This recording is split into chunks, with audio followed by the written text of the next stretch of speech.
Let me know when you're ready for me to give you the clap. Oh, I'm ready for the clap.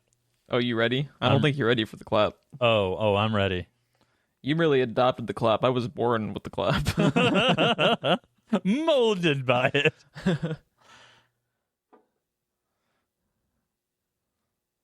I'm waiting with anticipation. Anticipation.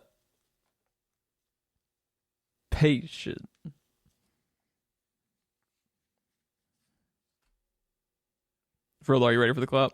Yeah, I'm ready for the clap. There's your clap. You fucking pervert.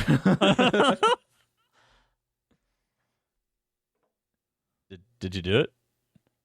Mm-hmm. I never heard it. Oh, I'll give you another clap. Two for the price of one. Oh, God, yes. There it is. Did you get that one? Oh, I got that one, sir.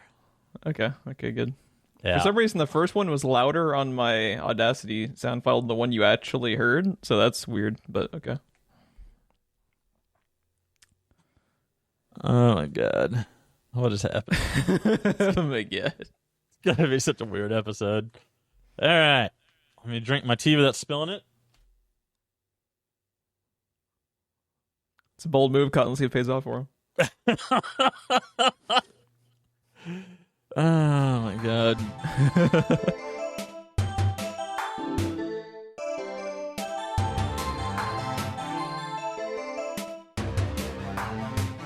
Hello, everybody, and welcome back to another installment of Screenplay Rewind. I'm Jeff. I'm Ron.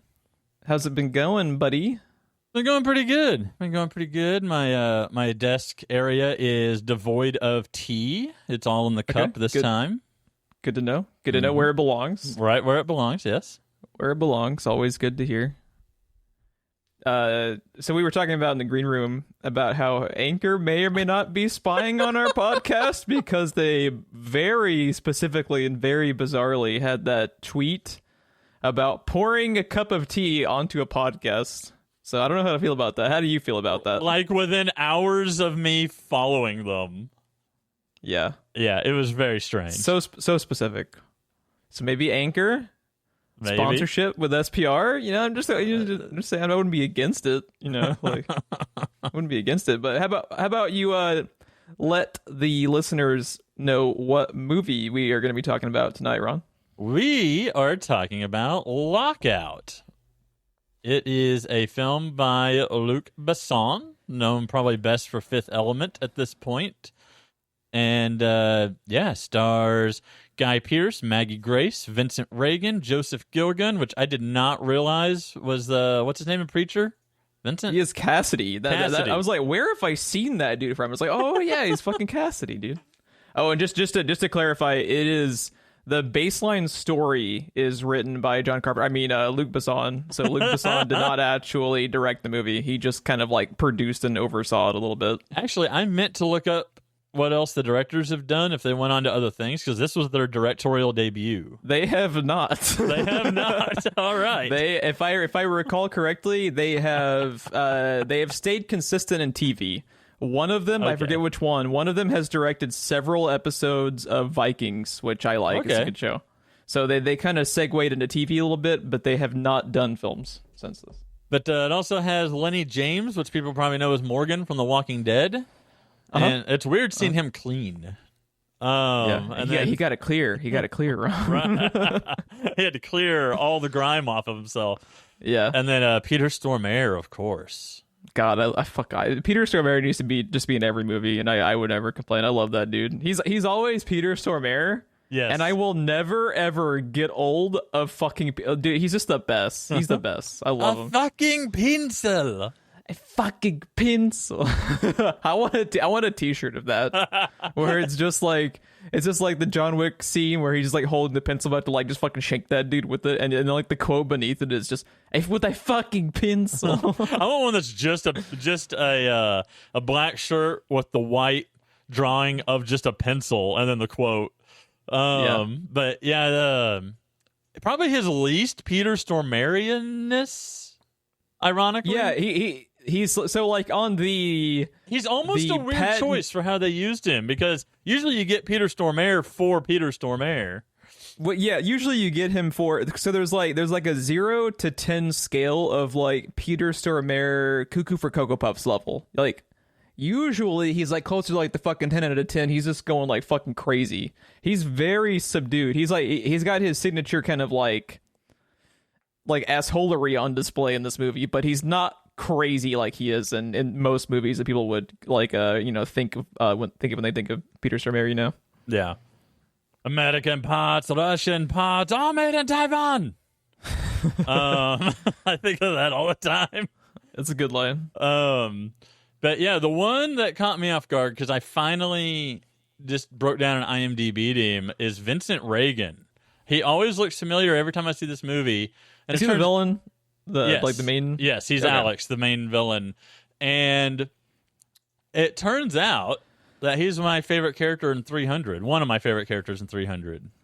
Yeah, because him too. Just like with the Cassidy guy, I was like, where the fuck have I seen this dude? Because I knew I had played. I knew where I had seen him from. Like once I saw the IMDb page, I was like, oh yeah, 300, of course. Because it's like he just has that look to him. Where it's his eyes. One of the other main credits on his IMDb page is Troy, and he just has that look to him that like places him in like ancient Greece, and it just you could completely buy like looking at him that way. Yeah, he's got a ferocity to his eyes, and it's the look in his eyes that every time I see him, I'm like, I have seen him elsewhere. And of course, in 300, he's got like shoulder length hair and stuff, so he looks totally different.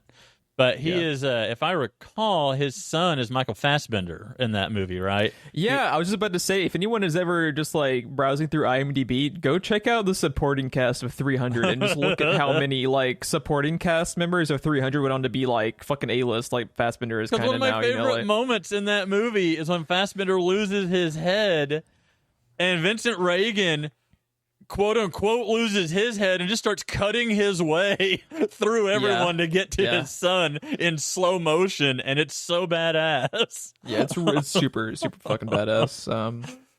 I watched 300 for the first time when I was in like freshman year of high school around there, and in IMAX. That movie just like fucking blew my mind. I think I went back to the theater and watched it like twice. I couldn't get enough of 300. I bought the fucking Blu-ray or DVD, whatever it was at that time, like first day, and just like watched the shit of it. I was obsessed with 300 when I was a teenager. We need to add it to our list because just visual styling alone, there's a lot to talk about there.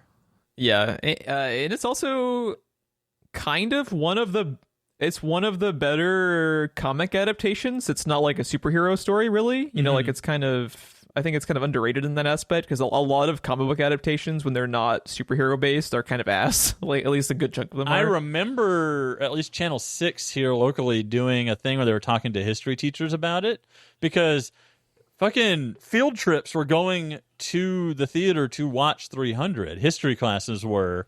And they said that it was kind of in line with Monty Python and the Holy Grail, where it's surprisingly historically accurate. Maybe not everything happened at the same time the way it does in the movie. Yeah. But over a period of years, like what you see in that movie did happen. Like it's surprisingly accurate. Yeah, I think the comic was written by Frank Miller. So I believe it was. He's usually like very particular, but yeah, this isn't about 300. This is about onto a lesser movie. Onto a lesser movie. Yeah, so let's jump in. Why don't you break down the kind of just like basic plot, and then we'll kind of go from there. Okay, so as usual, we're going to go into full spoilers on the plot and the characters, and we're not really going to hold anything back because we assume if you're listening to this, that you have gone out and watched the movie. If you have not, I highly recommend watching it, but just don't expect it to be like a deep, thought-provoking film. It's on Netflix, so it's very accessible. Yeah, and to be fair, this movie did not set out to be a deep, thought-provoking film. But the plot is, it's weird. What they set up kind of as the main plot is really the subplot, where Guy Pearce, playing Snow, is trying to protect some stolen secrets of the USA space campaign, the space industry. And he's got this briefcase that he's trying to protect. One thing leads to another, which we'll get into. And he ends up wrongfully accused of killing a special agent, and he is framed kind of as the traitor when he was the one trying to help smoke out the traitor. And he gets sentenced to 30 years on MS-1, which I can only assume stands for Maximum Security 1. They never really talk about what the MS is, but it's like the most maximum of all maximum security prisons, because it is the JLA space station in space, where everybody is kept under stasis. All the prisoners are kept under stasis. Oh, and did we clarify that it was set in 2079, so it's like in the future? It's the near future, so it's futuristic, but everything is very recognizable, very close to home. The space shuttles look like space shuttles. The guns fire bullets. They look like current guns. Nothing looks, too crazy. It's not Fifth Element, I guess is what I'm trying to say. It's not Fifth Element like tech. But yeah. Meanwhile, the president's daughter, played by Maggie Grace, is on a humanitarian mission to the space station. Yeah. She's like a scientific analysis role where she's going to basically make sure they're not experimenting and doing dastardly stuff with the prisoners. There's rumors that America's space agencies are conducting experiments for deep space exploration futures, the effects on humans' bodies and stuff in space long term on these prisoners, and she's investigating that. And a prison riot breaks out, and the only thing I can think of is we don't have prison riots on MS-1. Just real quickly, while you're mentioning the prison riot, it really annoyed me that no one ever called out her security guard for being a fucking idiot and starting the whole nonsense in the first place by unnecessarily sneaking in a fucking gun. Like, what was up with that? Yeah. How does it not get brought up? Because he starts it all, and there's no, when you get into the room, there's a fucking glass barrier between Maggie Grace and the dude. I was going to say, why does he even need to be there? Why is he even in the room, one? And then B, why did he feel the need to sneak a gun? It's one of those things where it's obviously you have to have stuff in motion to make the plot happen. But I wish they had mentioned it, at least call out the security guard one time, hey, bro, what the fuck? You got several hundred people killed. Seems like one of the guards transporting him into that room that works at the prison should be the ones that had their gun stolen. Yeah, it's unnecessary too as a plot point, because they could have come up with any number of bullshit ways for the dude to find a gun and break out, and there's an explosive thing right next to the interrogation room ? How great is Joseph Gilgun in that role though? Oh, I love him. He's so fucking batshit in this movie. That's the thing. A lot of people just write this movie off as terrible in every way. And, say what you will about the plot, but the actors in this movie. The actors are all great. I actually really like the cast and their performances. And they're actually cast really well, too. So, yeah, that one I will not abide. I can see people not getting on board with the plot, and there's a lot of holes in it. But I still enjoy this movie quite a lot. Yeah, I end up kind of being kind of mixed on it. There's a lot that I really like about this movie, and there's a lot that makes me kind of scratch my head and feel just kind of unnecessary. I absolutely love. Sorry. No, go ahead. I was gonna say I knew that this would rub the writer Geoff the wrong way, but I figured the part of you that just loves action scenes, no matter how good or dumb, would appreciate this movie wholeheartedly. Yeah, I definitely didn't hate it. I like this movie. I'm just kind of mixed on it because there are some glaring story problems that really made me kind of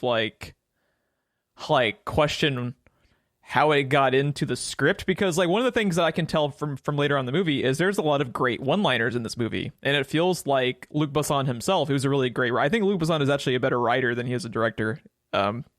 Luc Besson, I feel did touch-ups to the script and Script Doctor did. Mm-hmm. Because there's a lot of very Luc Besson-esque lines throughout the movie that we'll quote later on as we get to them. As we get to those specific so many sections. that are so good. There's a lot of great fucking lines. And when I see stuff like that, it makes me it makes the glaring plot holes like the security guard like nonsense like stick out more. But overall, I think there is a lot to like about this. What this movie is this movie is a movie that you would watch on a Sunday afternoon on like the Sci-Fi Channel. Yes. And if you can manage to just turn your brain off and just kind of have fun with it, you can find stuff to like about it. But if you attack this like a standard critic, like, you know, Rotten Tomatoes assholes typically do, they shredded it because it's not Schindler's List. It's a fucking Sci-Fi Channel movie, you know? So it's if you gave the Sci-Fi Channel a Hollywood large budget, you would get this movie. If you gave them a Hollywood style budget. Yeah, let's just quickly talk. I wanted to talk about Guy Pearce. Please do. I fucking love me some Guy Pearce. Can I just say that I know this is typecasting, but this movie makes me kind of sad that we never saw him as Nathan Drake. Yeah, it's very bizarre because this is not his typical type of movie. But he's good at it. He's like, first of all, he's usually never just the straight up protagonist. He's typically villains for the most part, which is kind of odd because he actually, like, his career broke out because of Memento, where he's a very damaged protagonist, but he was still the protagonist.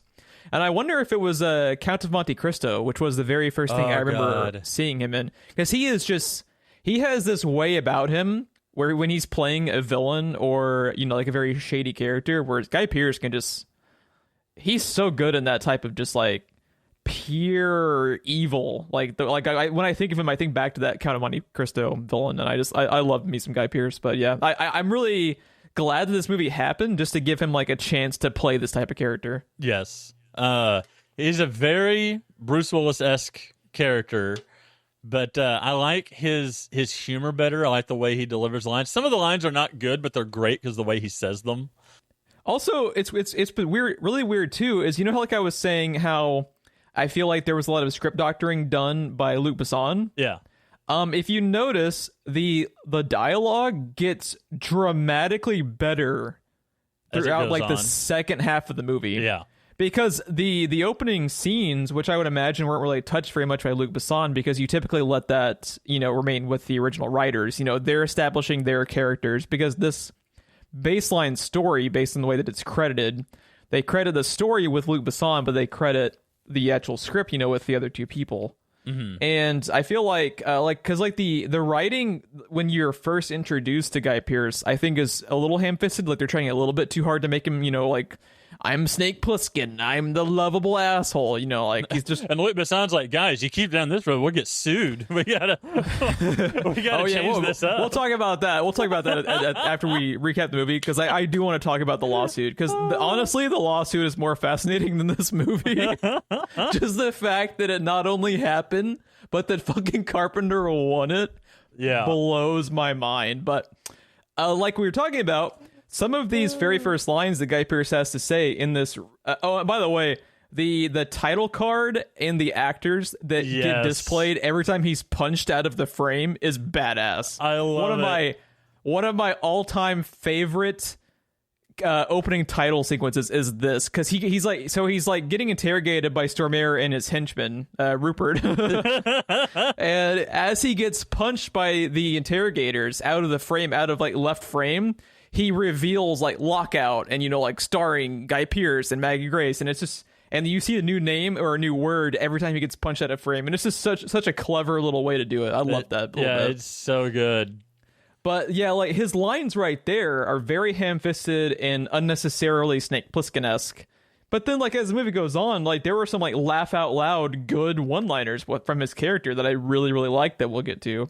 So it just, this movie is not great and not terrible, but it's just very uneven in places. I feel like the mace stuff near the end of the movie also was Luc Besson.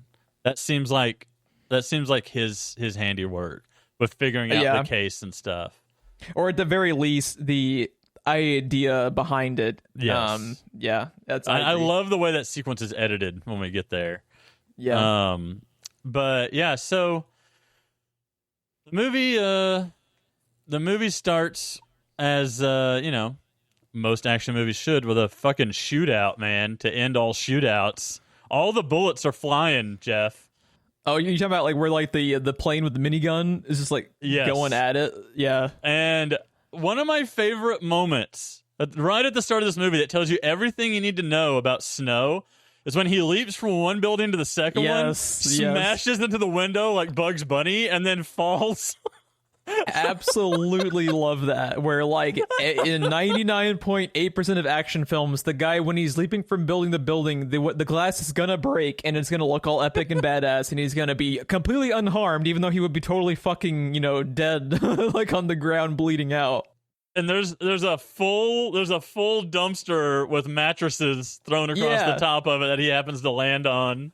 Yeah, so he's not this superhero character, he just happened to fucking get lucky to not fucking die in the first act. It's really cool. I like that bit a lot. I love that. So that moment, I knew I was going to love this movie when I was watching it, because not only did that happen and I'm laughing my ass off, but what happens immediately after makes me go, oh, because he's laying there like, oh, God, my head. His eyes go wide and rolls out of the way as the briefcase lands right where his fucking face was. Yeah. Like, it's like, oh. But this leads us into probably the worst sequence of the movie. You talking about the PS2 cutscene car chase? Oh my God, this is straight from Final Fantasy VII, dude. This is PlayStation 1. So bad. It's so bad. Why was it not just cut from the movie? Because it is laughably bad CGI. Okay, let me tell you something. It pained me to watch the scene. I was projectionist at a movie theater when this movie came out. And this was considered the short straw. I've been wanting to see this movie because I've been watching the trailers for it. And this was considered the short straw. And I was like, yeah, I'll fucking take the short straw. I don't give a shit. And this looked bad then. I distinctly remember sitting there like, oh. Yeah. So it looked bad then, and especially blown up on a big screen. I can't imagine. Like, oh my God. Because on my 50 whatever inch TV in my living room, not blown up on a big screen, it looked like I was watching a PS2 cutscene. And it just alludes back to what we were talking about. It's shot fine. I like the camera angles and the work put into it, but graphics wise, I don't even know if I can get on board with like the camera angles of it, because it's just the first 20 minutes of this movie, just like the rest of the movie, like I was saying, it is just so uneven, because the stuff with him like jumping out of the window and it not breaking him, landing on the mattresses and having the briefcase almost land on him, that's all like great. And then like literally 60 seconds later, you have this like really over the top PS2 cutscene graphics like happening. And I'm just like, it just results in him losing the briefcase as he gets it to Mace. So it's so unnecessary. He could have been arrested right after he slammed into the ground from falling from the building. Yeah. Like, why would you, like, if you see this as a director and as an executive producer, you have to realize that this looks so unbelievably bad, you're gonna pull people out of the movie. Like, you need to cut this from the runtime. Like, what was this wasn't a movie either where like the runtime was like right at the border of 80 minutes. This movie is clocking in at like 95 minutes. Yeah, 95 So minutes. you have 5 minutes or so to spare. Cut this shit from the movie. Like, what are you doing? Yeah, it was literally just kept in to heighten the action, is all it was left in for. And it serves no purpose, because the action that it does have after is great. I love the action in this movie. Yeah, everything on the space station is pretty cool. Like, it's the weird thing is, everyone that I've ever talked to about this movie is like, the prison in space movie, please. That is the most unbelievable thing about the movie. The action and everything that happens is not unbelievable, except for this big wheel chase, whatever the fuck he's riding. It looks like the thing out of Kirby Superstar. Although I will say, I like everything that actually happens inside the space station, but I also have some problems with like the third act that we'll get into once we get there. But everything with Guy Pearce, once he's on the space station, is really fucking good. And it is brought down overall by just this god-awful, unnecessary chase sequences. And like, it's very uneven too, just from like a character perspective, because like what you're establishing for Guy Pearce's character as he jumps out off the building and then hits the window but it doesn't break is that he's not a super cop. He's not this like superhero, unkillable protagonist. He's not like, like a Steven Seagal or Van Damme style protagonist for an action movie. He's more of like an everyman. Even the pose he's in on the window. So like you have the window thing in the mattress thing, and then 45 seconds later we have the fucking like he's Neo in the Matrix ? And it's like it's weird. But yeah, let's continue on to the good stuff, like with actually on the space station. Yeah, so he gets the briefcase to Mace, who's on the train, and the train rides away, and then he gets arrested. Mace has the worst luck of anyone I've ever seen in any movie. He's the Geoff of the movie. He hides the briefcase. Fucking space dementia. Yeah, it's just the worst. Space dementia, space awesome madness. band name, by the way. Write that down. That's our next podcast. Space dementia. So yeah, he stashes it in a locker in the subway. He leaves his key card in the reader, and a security guard or a cop just trying to be, a good citizen, basically, is just like, "Hey, buddy, you forgot this." And when he turns around, the gun that he has drops, hits the ground, goes off, shoots the cop, which leads to heat-seeking cop bullets, bro. What the fuck? Which leads to other cops to open fire on him. And it's just like, what is happening? If there was ever a Geoff way to get arrested, this is it. I felt so bad for this guy because I could see this happening to me, and it broke my heart. And you know what he reminds me of? Have you ever seen the? We don't know anything about Mace, but the way he's acting and the way he is, it seems like they're kind of going for. Have you ever seen the Dolph Lundgren Punisher movie? I have, yeah. You know the hobo that he uses for intel all the time, giving him booze and stuff, and he's kind of vaguely like drunk I've and seen drugged it, out all the time. Yeah. I vaguely remember that. It feels to me like Mace is kind of that archetype.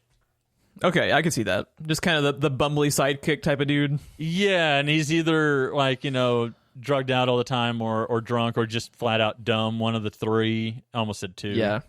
He's kind of he's like an incompetent asshole, but he's our incompetent asshole. Exactly. That's kind of what it reminds me of, but they never really go. We don't know anything about Mace, so we just know where he ends up, what happens to him. Yeah. So that leads us to the interrogation sequence. No, we've already started the interrogation sequence. We started talking about the interrogation sequence because we talked about like the basic plot, and then we kind of like went back into more granular detail. We wanted to touch base with the opening action scene. So one of the coolest twists I think I've ever seen in any kind of, I don't know, I can't tell if this is trying to be a spy movie or an action movie, to be honest, but a good spy movie sequence is, I love how they show you what Peter Stormare saw in the hotel room and what it ends up being later. I fucking love that, because here's where the thing with the mirror. With the mirror. Yeah. I fucking love that so much. That is one of my favorite things this movie does. Because this was all Guy Pearce telling Stormare what happened. And Peter Stormare shows him a video of, Guy Pearce being the one to shoot the special agent. And Guy Pearce just immediately, that's not what happened. And Stormare's like, I saw it with my own eyes. And he's not lying. He's not lying. They're both not lying. Like, that's what he saw. He was looking at a reflection. Yeah. We find that out at the end of the movie. But he gets sentenced to 30 years on MS-1. And he's like, oh, yeah, nothing about the constitutional right to a trial or any of that. Now, was he actually sentenced there, or is it just he was sentenced and then they happen to have the situation pop up where they need to send him undercover on MS-1? Because, did they talk about how... He was sentenced there first. Because they talk about how MS-1 is for, the scumbags of the ultimate scumbags. And I guess they might consider that since he, he's to Peter Stormare's eyes, killed a fellow agent, He killed a fellow agent. He's betraying his country, as far as he knows. To him, he's the worst, and he gets sentenced there before Maggie Grace is taken hostage. Before the breakout happens, he gets sentenced there. Mm-hmm. It happens before he can get there.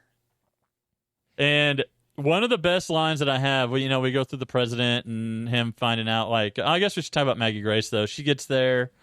And we've already talked mostly about this, but this is the scene where one of the things that I hate, one of the most insulting things I think a movie can do to me, Geoff, happens. And this movie does it a couple of different times, but this is the worst one. The bicycle bell? No, That is a deep cut to a former podcast. that is a very deep cut. No, not just holding my hand, but squeezing it. Like, there is no need to show me, like, what reason when he's turning in his gun would he then pull up his pants and check to make sure the gun at his ankle is still there and then put it back in front of everyone in the room? Everything with her security guard That is such bad screenwriting. Like that is like 90s television writing.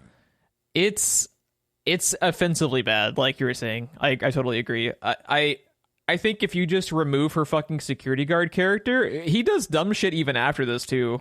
Like later on when he shoots and puts them in a fucking nitrogen trap and he's apparently a fucking nitrogen doctor because he breaks down this whole fucking scientific explanation before he offs himself casually to Maggie Grace. And I'm just like, bro, if you were a fucking nitrogen scientist, why'd you fucking make the nitrogen trap in the first place, bro? I'm assuming that we're supposed to gather that if he's her bodyguard, he's some sort of ex-special forces or something. He is the fucking worst. He should have been fucking fired, bro. He fired himself at the end. Yeah, he did. But yeah, his character is fucking atrocious. There's a line surrounding that is another instance of this that I fucking hate. But so yeah, they flash the gun, 90s television trope style, and for some reason he's on the same side as Joseph Gilligan. Now, the point of this For no reason. Well, she has a line of communication to talk to him through the fucking, isn't it bulletproof glass, too? Yep. So, what the fuck is your gun gonna do? Oh my god, dude. I don't understand. I don't understand. And also, so we have bulletproof glass in between the suspects, but not on the left side of the wall that leads to the super explodey thing. Yeah, I don't know if that's oxygen. It's some sort of tank that gets hit. Yeah, so we need, we have to have bulletproof glass between the suspect and the interrogator, but next to the thing that can literally blow up the entire space station, we definitely don't need additional bulletproof glass for that side. It's just stuff like that. Stuff like that is very frustrating about this movie because there's a lot I genuinely love about this movie. And then you'll go 10 minutes of runtime and it's just doing these very amateur hour things like this. And you're just like, why, movie? Why? Yeah. And it's weird, but she's trying to interview inmates to find out how they're being treated and all this stuff. And they pick the fucking worst person for her to interview. And it's already made clear that the warden doesn't like her or approve of her being there. Yeah. And by once the Ellens are in the elevator alone, which again, the world's worst bodyguard, if you're sticking by her side and protecting her that much, wouldn't you be the one in the elevator with her, not the warden? You would think. If you're going two at a time, wouldn't it be you and her? Apparently not. So anyway, he's also completely interrupting her entire reason for being there because she's supposed to be having this one-on-one conversation, and he just completely interrupts the interrogation for no reason. Of course he's a scumbag. He's a fucking serial rapist on the space station prison, bro. You're getting offended that he's being a prick?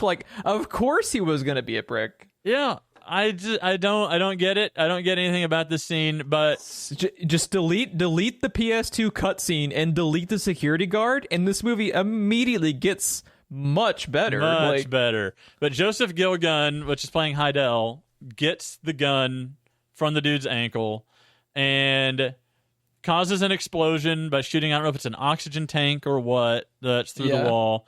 And that knocks, everyone on their ass. He shoots his chains, so he's now free with a gun. He shoots Maggie Grace in the leg, which the first time I saw this surprised me, that immediately right off the bat she gets hit. Yeah. But, she's running away and he's chasing her, and she runs in and hides in a security room, and this poor dude that works on the space station gets hijacked and forced to open all the other prisoners, which he's then just shot immediately when he does. Oh yeah, Dude, there's so many casualties in this movie. Like, every single person on the space station who isn't fucking Maggie Grace gets fucking shot in this movie. And I think they specifically say that, which solves the problem of how is our hero going to save everyone, right? Yeah. I also I love how deliciously over the top and batshit Gilligan is in this movie, and it works. He's fucking nutso in this movie, and he actually manages to walk the tightrope between sometimes being legitimately creepy and other times being funny, which is hard to do. Because usually when you act like he does in this movie, you end up just going full... Yeah. Because usually when you have actors that like hit this level of over the top, they can't go back and ever be creepy within the same performance. You know, they're just goofy, and that's how they are for the entirety of the runtime. But he's a good doing a good job in this role, I think. Now this gets us to one of my favorite moments of the movie, because I don't know how you felt about this, but this spoke a lot to me without any of the characters saying any words. But this is the moment where I think we see Alex for the first time, Vincent Reagan. And, you know, he wakes up, he sees the prison riot happen. All the prisoners have space dementia and are going nuts and fighting each other, and there's all this chaos. He looks out, sees two guards coming with weapons, and immediately pretends like he's asleep again, which is already setting him apart from all of the other prisoners. Yeah, this is pretty cool. And then as soon as they pass by him, he springs forward, grabs a shotgun, and kills both of the guards, and slowly proceeds as he makes his way to the control room to take over the prison riot as leader. And we know nothing about him. We know nothing about his background, but it is made clear that the guy is highly intelligent and has some level of skill with all. And I think the movie is made better for not elaborating on his backstory. Yes. It makes him more of like a presence instead of just a dude. You know, I don't want to say he's the Joker, because I think that instills something different in people's minds. But his backstory is very Joker-esque, and just we don't know shit about him. Yeah. And it makes him even more terrifying, because you don't know what he's capable of. And he keeps making it clear that he's not, even when you think, you know, oh, he's smarter than I took him for, he's still smarter than you're taking him for. I think he's a cool character. I like his character. I really like Alex. I think it was smart to make him the brother to Gilligan, or otherwise the fucking prisoners would have just offed Gilligan for being a fucking crazy person, even by their standards. One of the prisoners specifically says, why don't we just kill that lunatic? And he says, almost defeated, like, he's my brother. Yeah, almost like he wants to fucking kill himself, but he can't because he's family. Because he's family. Which, he's family, yeah. If you want to talk about ripping something off, immediately makes me think of Die Hard with a Vengeance. And how have we not covered Die Hard with a Vengeance on this podcast? I Bruce fucking Willis love that movie. Says, your brother was an asshole. And Jeremy Irons is like, yes, he was. He was my brother, though. Like, you know, what are you going to do? I love that movie. Like, what are you going to do? That's my favorite Die Hard. I get people that say one is the best, but they're close. It's I have to humbly disagree. You know, I feel think the exact same way about Die Hard that I do about Indiana Jones, and it's that just like Raiders and Last Crusade, like with the Vengeance and 1 are like 1A and 1B, like picking your favorite child. Like I can't decide. I love them both in each series so fucking much, but yeah. Yeah, and they stand out as, you know, and you know, if you want to talk about sequels that are almost as good as the original, Die Hard with a Vengeance and Last Crusade are up there. Dude, okay, mark it down. Junior. Winners fuck the prom queen. At some point, we're going to do Die Hard month, and at some point, we got to do fucking Last Crusade and Raiders month, bro. We should alternate. One of us should just pick Die Hard 3 times, and one of us should just pick Indiana Jones 3 times. I don't know if I want to talk about this. It's bizarre how coincidentally similar my opinions are, because I don't really like Temple of Doom, and I don't really like Die Hard 2 either. Like I love all of my children. They're not bad, but like with the Vengeance, Die Hard 1, Last Crusade, and Raiders are classics, and Temple of Doom and Die Hard 2 are not up to par in my opinion. But I get what you mean. To me, the two of those movies, both, the most egregious sin about them is that they are the second movie. I just don't think they're as good. I think but them coming after, their first movies is what hurts them more than anything. No. What hurts Temple of Doom more than anything? We're not not sinking. We're crashing. Fuck her, dude. I hate her so much. Oh, I hate Millie so bad. She's so... And, like, you're going to follow up Marion, who's fucking awesome with that? God, I know. What? Okay, but get back to Lockout. I can talk all day about fucking Temple of Doom, bro. We should at least cover... We should cover Temple of Doom just because it would be an interesting conversation piece, because there is a lot of interesting stuff to talk about with Temple of Doom, like with how it places in the franchise, the PG-13 thing I find interesting too. There's interesting talking points with that movie for sure, but I mean, back to Lockout. I was going to say real quick, we always love when a hero loses, and Indy gets into some tough situations in every movie, but he straight up loses near the end of that one and then makes a comeback. Yeah, he's the villain there for like 10 minutes. He's the villain for a little bit, yeah. Yeah, it's cool. It's cool. So, no, it does a lot of good, I think. They get a bad rap. Good. No, it does a lot. No, it gets a bad rap for deserving reasons because it has fucking what's-her-face in it, but yeah, continue. God damn, I hate her. We need to do those, and then we need to just replace both of those movies then with Mummy and Mummy Returns. How's that? Dude, there's so many... We're going to do...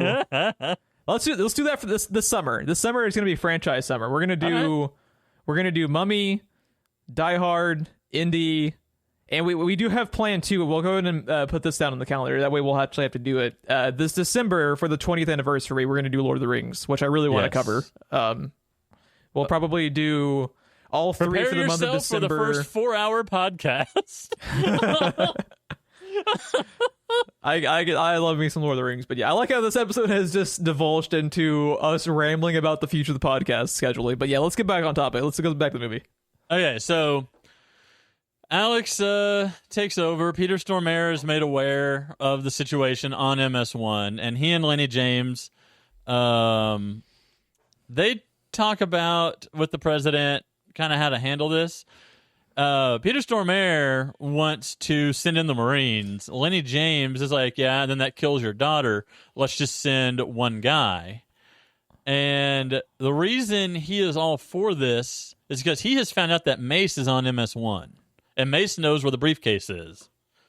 So, do we even figure out exactly what's in the briefcase? I think they kind of leave it as a mystery, right? I mean, we know the implications of it because of what happens with Lenny James, but they never actually specifically say what was in the briefcase, right? No, it's like all the movies that have the microfilm that show who killed JFK. Like no one ever talks about it, or it gets burned, or whatever. Yeah, it's purely the case is a MacGuffin. It's essentially the fucking Pulp Fiction case. It's purely there as a MacGuffin. It might even be a reference to the Pulp Fiction case. I don't know. It never glows.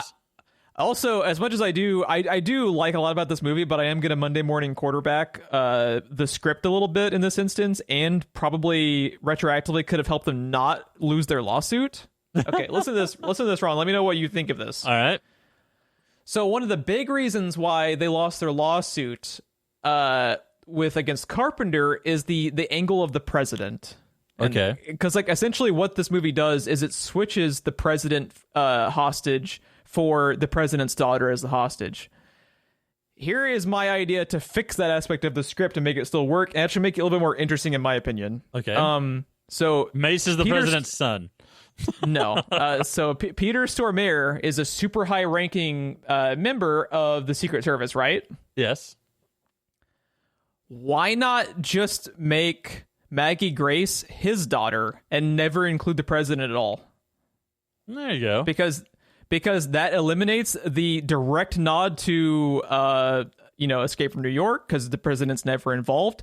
Anytime you have the president involved in this type of movie, it gives it kind of like a cheesy 90s vibe, at least to me. Yeah. And I think it would have made Peter Stormare's character have a little bit more to do if he was genuinely more invested in the Guy Pearce case. If he was actually having to send in this dude who he's an asshole to save his own daughter, because that's his only option. I think that makes for a more interesting character for Stormare and makes it less like 90s action movie cheesy, because of course the fucking president's daughter just happens to be in the situation, you know. Right. I think it makes more sense if the head of the Secret Service's daughter just happens to be involved in the situation than the fucking president, you know. That's just me. Right. The president's pretty worthless in this too, by the way. Oh, the actor who's the president is fucking awful too. Like, he's like, oh my God, they have my daughter. You can't do that, Peter Stormare. He's so fucking, like, your daughter's about to get nuked in orbit, and he looks like he's reading for a fucking, like, soap opera role, dude. Like, what? Okay. But, like, and again, because of how uneven the movie is, like, this movie's, like, biggest strong suit are the actors. So, like, why is the president a fucking, like, horrible actor? Like, what? I am 30 miles away from you, and I could see the vein in your head and hear the throbbing. It's just, like, this movie, I like it, but it's like your fucking, like, family member who you love, who just completely fucks up all the time, and you're just like, God damn it, bro, why can't you just not fuck up? Like, because there's so many instances in this movie where the problems could have so easily been fixed, and they just don't. And it's like, and they got greenlit into the final product, and I'm just like, bro, if you guys just had, like, one more pastor on the script, I think this movie would have gone over a lot better with audiences and with John Carpenter. Wait, what is? But yeah. Oh wow, the guy that plays the president is in the Timothy Olyphant Hitman movie. Interesting. Anyways, yeah, I'm seeing. But yeah, he was bad. I'm bad. seeing The nothing president actor's horrible. but TV series that I do not recognize in his. He was terrible in this. Like he stuck out. He stuck out like a sore thumb to me. Apparently, he's in Valerian though, which is another Luc Besson. Oh, so he's buddies with Luc Besson. Apparently, makes sense. Oh my God! Don't nuke my daughter. That would be bad, Peter Stormare. It's weird. He kept calling him Peter Stormare through the whole thing instead of Scott Langrill. He's like, with a fucking pencil. So, yeah, wherever we were, he then movie space. Movie. So I apologize for ranting. It's just when I see movies like this that I genuinely like a lot of, when they make stupid ass decisions, it frustrates me. So Lenny James is basically like, I know a guy. And then it cuts immediately to Guy Pearce as one of my favorite lines right here, which is, I would rather castrate myself with blunt rocks. And then he looks over to his left, and what was the dude's name? Rupert. He was like, Rupert. He's like, why don't you send Rupert here? And then he goes, hey. He's such an asshole. Yeah, I like the Rupert bit. It's funny. And then,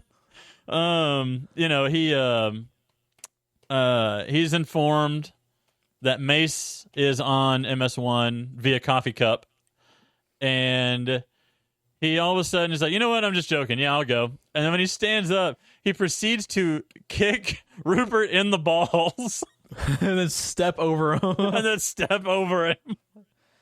Yeah, that's pretty great. I'd rather castrate myself with blunt rocks. By the way, that whole scene is the Netflix trailer.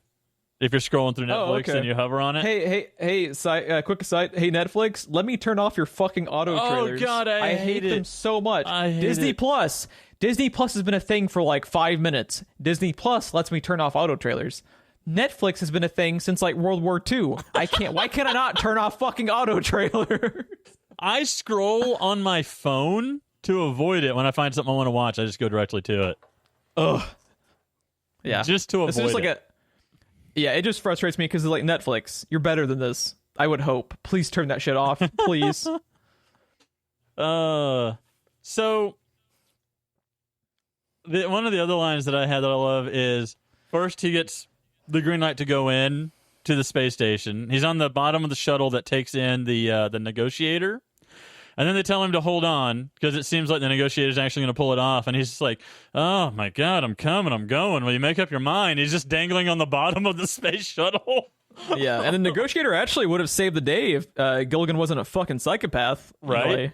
Yeah, because they have, they very cleverly talk, was that the name? Who's the name of the main villain? Alex. Okay, yeah, so they cleverly don't ask for her specifically because they're not aware yet that she's the president's daughter. Which Guy Pearce pointed out.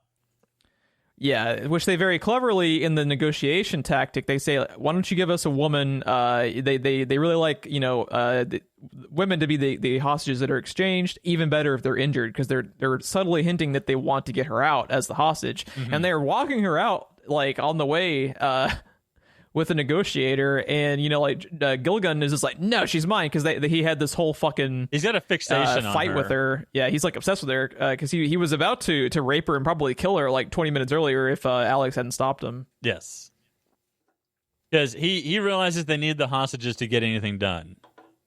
So he also knows not only just to get anything done, but to not get fucking nuked, because they're the only things keeping us alive. He's a fucking psychopath also, but he's a very intelligent psychopath, and he's the chess master of this whole thing, right? He's sitting up there, he's always looking at data, always looking at information, trying to figure out what the next move should be, and fucking Gilligan is sitting there, trying to push the little red button that's going to fire on everyone. Remember that scene? He's just like inching his fingers towards the button, and like he keeps looking over at him like, the fuck are you doing? And then finally he does it. And that's what alerted everyone that something's wrong.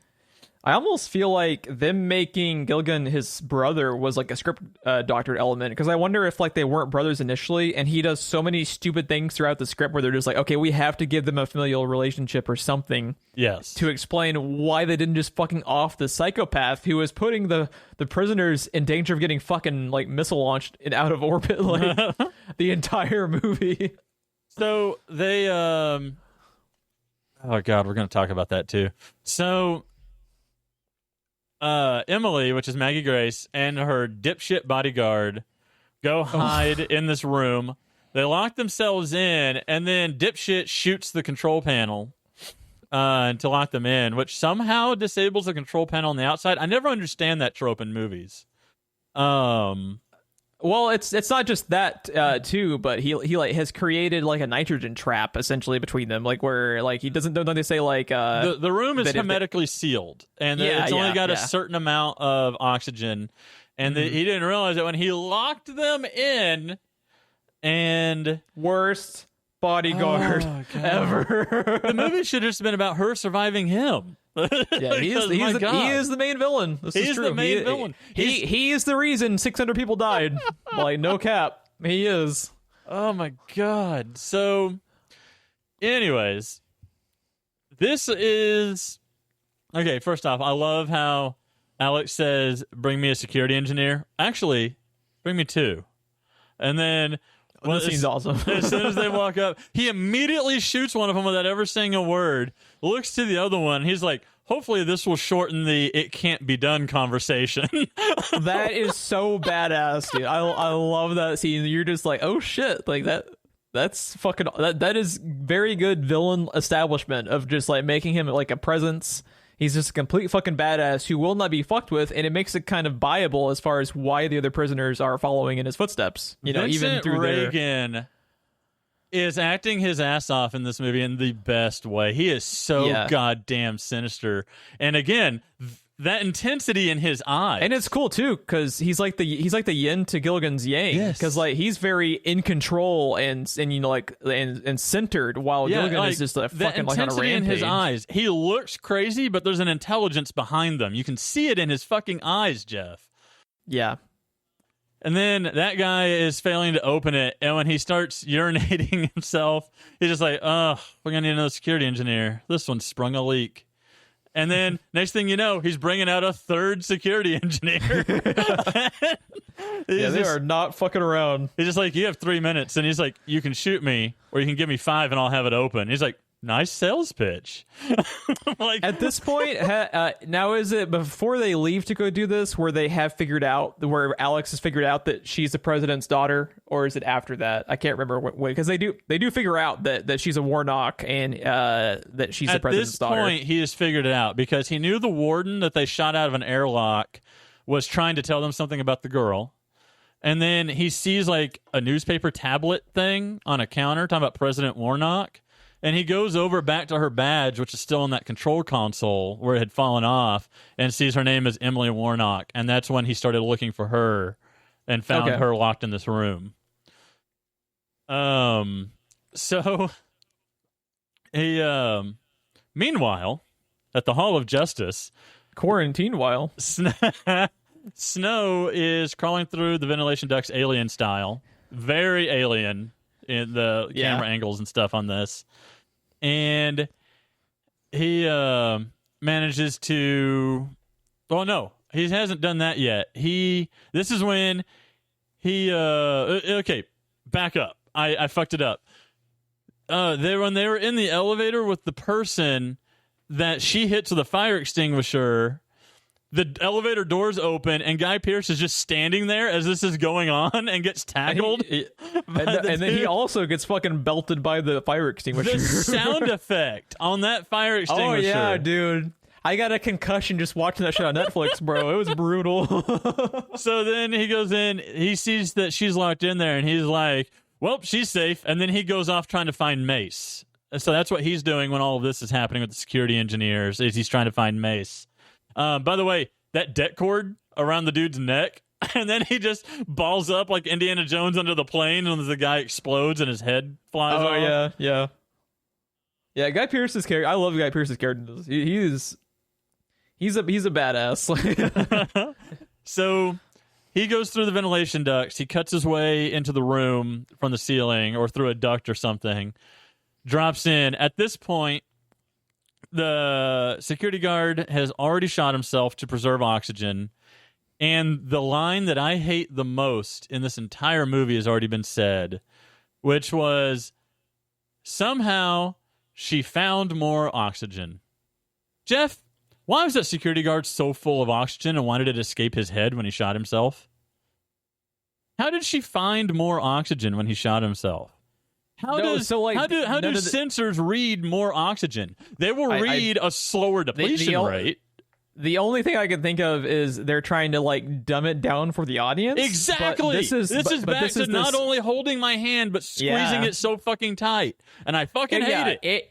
If you can't, like, I mean, this is the same people who wrote the fucking security guard in the first place, so it's like they're already kind of writing to the lowest of lowest common denominators by having this character be in the position to do all of the like laundry list of stupid ass bullshit that he does. Yeah, it turns out her security guard is a human oxygen tank, and he let it all out when he shot himself in the head because she found more oxygen, Jeff. Because like if you can't expect your audience member to like be smart enough to realize that the reason why she's living longer is because there's only one person. They say it like 4 times. Like all you have to do, like it's not even necessary to be said. Like obviously there's less oxygen being drawn by the dude who's fucking dead. They say she's suffocating like 4 times. He shoots himself. Oh, she found more oxygen. No, she didn't. She's in the same situation. It's being depleted. At a slower rate. Yeah, it's real stupid. My god, I hate that line very, so much. When this movie is at its best, it's this like very kind of fun like a romp of a sci-fi action movie. And when it's at its worst, it's like a movie you would watch at like not just a Sci-Fi Channel original, but like one you'd watch airing for the first time at like 3 a.m. Like it gets that level of like stupid sometimes. Unfortunately, there is something that they do for the audience that I love though. That is coming up here in a minute. They do it twice, and it's funny to me both times because it kind of implies that the prisoners are illiterate a little bit. But so he has to. She is basically dead when he finds her, but she doesn't have brain death yet. So he has to attach the defibrillator to her to get her heart going, and then he has to give her this it's not really like adrenaline, but it's some sort of thing. He has it injected directly into her brain through her eye. Yeah, fuck that. He was just like, are you serious? And then they're like, it's self-guiding, don't worry, just do it. And as it's going into her eye, he's just like, oh god, I'm gonna be sick. Yeah, this is the guy great. that just blew someone's head off with det cord. He's just like, god, I'm gonna be sick. Yeah, this is more good character development. This is establishing him as a dude, like an everyday dude who's just like a super good fucking special agent and not a superhero. Like this is along the track of hitting the glass and not breaking. I don't even necessarily know that he's a good agent, I think it's that he's good in a pinch because he keeps getting into a different jam. Yeah, I can see that. He's constantly in a jam, but he is really good at getting out of said jam.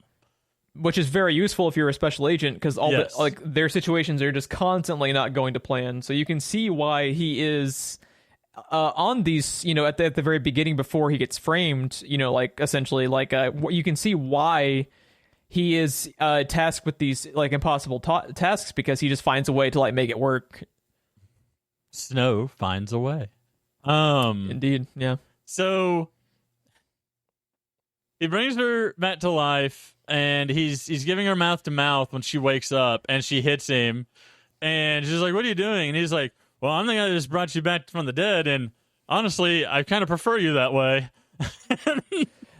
She's hit him with the fire extinguisher, and then she hits him again when he's giving her mouth to mouth, literally bringing her back from the dead. He's like, "So far, I prefer you that way." Yeah, I'm going to be honest. I wasn't really feeling this movie until Maggie Grace's character and Guy Pearce's character meet each other, because I think everything between them is actually really good. I think they their chemistry and their bickering back and forth kind of saves the movie in a way, just because I found their scenes really funny. So from this point on, it gets kind of weird because we stop setting up anything. Right. There's literally a delineation line where setup quits, and this is it. We quit set up anything. We quit really talking about anything. And there's so much that happens from this point on, but at the same time, nothing really happens.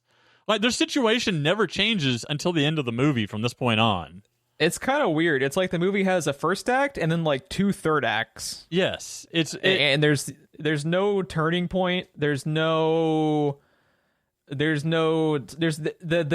act structure from the writing perspective is very bizarre, because you're saying, it doesn't follow the typical rules. It's just kind of first act. It's just kind of a series of events from here on. Nothing of any real substance happens, and as bad as that sounds, this is the strongest part of the movie. Purely because of Maggie Grace and Guy Pearce's characters, because they actually have really good some of all of my favorite lines in the movie happen between those two. Here's an apple and a gun. Don't talk to strangers. Shoot them. Which is a new mission statement of Screenplay Rewind. What makes that line even funnier is what he says just before that. He's like, "You can do it. I believe in you. You're a big girl. Here's an apple. Here's a gun." She's a child. And I love here's your backpack and here's your lunch. Here's an apple. Yeah, here's a gun. I love the fact that he's so fixated on his mission with Mace, where he's just this, she'll be fine. She'll be able to find the airlock in the fucking space prison of 500 rapist serial killer prisoners walking around. She'll be fine. And then later, he just throws away the shotgun. Oh, it wasn't loaded. Yeah. The look she gives him. And then also when she's like, "Which way is north?" And he's like, "Okay, you're in space, so it's starboard and port." And then later, starboard and port. He's like, "All right, let's go north." And then he turns to the right, and the look on her face and her body language as she marches off screen after him. He's so frustrating, and I love it. My favorite line in the entire movie is between them. The line that made me literally laugh out loud is when he tosses the submachine gun to her, and she actually starts competently firing it back at them, and he's like, "Jesus, I thought you were a Democrat." He's like, "Here, shoot them." And then he goes to hotwire the panel, and she just annihilates a whole bunch of guys. He's like, "Jesus, I thought you were a Democrat." That line has to be Besson. That is such a Luc Besson. That's a Fifth Element line, not a Lockout line. You know what I mean? And it has to be a script doctor Luc Besson line. I would bet my fucking life on it, dude. It's so good. And 3/4 of that line is just pure Guy Pearce. The look on his face, the way he says it. His delivery is fantastic, man. I love it. Jesus, I thought you were a Democrat. But it's interesting you bring us here, because there's not a lot. Like I said, that from here, I think the podcast is going to go kind of fast, because there's not a lot that happens. There's the kind of, there's the sequence too where he has to make her less noticeable by mixing coffee, engine oil, and cigarette butts and toilet water into this really weird makeshift fucking hair dye, and it makes her I don't even want to know what she smells like from this point on, just walking around with that gunk in her fucking hair. You know what dude. I love the most about that? She's going full Giuliani through the whole movie. It's running down her face and stuff in the scenes. I feel really bad. I don't want to know what the fake hair is consisting of to make it look that fucking gnarly, It looks dude. so grungy. It's so gross. But it's so not okay. that is when he keeps pissing her off, and in that moment while she's distracted, sticking her in the leg with a different syringe. It's almost that scene's also really funny. They're back and forth, and that scene's funny too. Yeah, and he's like, "This'll deaden the nerves for the next 24 hours. You want some in your mouth?" And like, there's a part when she's like yelling at him, he just goes, "Shh, shh," and he looks concerned for a second, and then goes back to doing what she's doing. And she's like, "Did you hear something?" And he's like, "Huh? Oh no, I was just enjoying the silence." And he goes back to doing what he was doing. It's stuff like that is so like it's such good dialogue that it makes me like question like how did the same people who wrote that it's like two different teams, right? Yeah, it's like you've got the fucking A team and the C team, and like the A team brought their their A game, and the C team just like fucking half-assed their portions of the script. It's so weird how jumbled the quality is in this Someone thing. mixed the peanut butter and the applesauce. Yeah, it's so all over the place, Yeah. and it's funny too because like I don't know if you remember this, but like this movie got top 10 most popular on Netflix for a period of time. I was going to talk about that later. It was like number 7 or something at its highest on Netflix. And it's like this is one of those movies that is much more enjoyable to me as like a Netflix thing that you're streaming because you have less like stake in it when you're just watching it on Netflix. Some of the things that like me when I'm watching it tonight on when I watched it earlier tonight on Netflix, some of the stupid stuff is more likely to you're more likely to take to go easy on it if you're just streaming it on Netflix. If you went out of your way to go watch it at the theater, you can kind of understand why some people were like, having huge problems with this movie and not able to enjoy the better parts because it is so uneven. Whereas I was paid to watch it. Yeah, that is the best of both worlds. It's one of those things where like this is the movie that I know Guy Pearce from. By the way, like at this point, I didn't remember that he was the Count of Monte Cristo, which I fucking love. Oh, that really? Movie. Oh, yeah. Just a quick aside. My grandma is the type of person where she picks a movie and she basically just kind of has it playing in a loop in the background for like a couple of days. Mm-hmm. And until she's seen it all. Yeah. And it's just one of her quirks. The way she watches movies, she'll have a movie on like literally on repeat like an entire weekend. And the Count of Monte Cristo was one of her movies like that. So like when I would go to visit my grandma, and that would be kind of like the movie she'd be watching in a rotation because it was one of her favorites, I would be watching the fuck out of Monte Cristo. So I was like super aware about Guy Pearce at a really young age because that movie came out like 98 or something like that. Like it's one of, I think it was maybe like the very next role he had after Memento. Even oh my god, you would have been what 10? Let me just Count of Monte Cristo. I want to see what year. Because the reason I say that is the theater that I worked at for 9 years. I picked up my application the night I saw Count of Monte Cristo there. Oh wow! In French Club. Okay, I was a few years off. It came out in 2002, so I would have been 11 when it came out. 2002 is when I started working there. It was the first movie I saw at that theater. It had just opened in 2000, and I had never seen a movie there. And I went with French Club because I was a geek and I was in French class and stuff. And we went and watched it there together. And I picked up my application on the way out, and then I worked there for 9 years after that. So from a very young age, I just picked up on Guy Pearce and just like noticed how like fucking talented he was. And like later on when I became more of kind of different in this movie that I didn't realize it was him. Once I realized it was him, he was on my radar after that. But dude, Guy Pearce I'm all for Guy Pearce. And like when I became more of a film buff, I sought out Memento. And have you seen Memento? I have not. I will pick that for the podcast at some point just to give you an excuse to have to watch it because that's Christopher Nolan's first movie. That is the movie that kind of plays out of order. Because he's a character who has no short-term memory, so the entire movie is played in these. He's trying to track down the guy who raped and murdered his wife, but when he was hit in the head in the attack by the burglar, it gave him no short-term memory. So while he is dealing with short-term memory loss. He's trying to complete this case to track down the killer of his wife, and the movie plays in like disjointed segments to like make you feel like you're in that state of mind with him, and it's fucking awesome. And Guy Pearce is amazing in it. So it's like once I watched that, and he's so great in that movie, and like had obviously grown up watching Count of Monte Cristo, like Guy Pearce is one of the most like underrated actors in Hollywood to me. And there's another movie too that I have on the short list for the podcast called The Rover, where it's a post-apocalyptic thriller with him and Robert Pattinson that I can't wait to talk about, because I think you'll like that one a lot too. He's so good. Every movie he is giving it his all, regardless of the caliber of the movie, regardless of the type of character he's playing. He has a lot of range, and I just always respect actors like that just always bring their all, regardless of the subject matter. Even if the movie's bad, you don't have to be bad in it. Sir Christopher Lee. Yep. I don't remember what year, but I know that is a quote from him.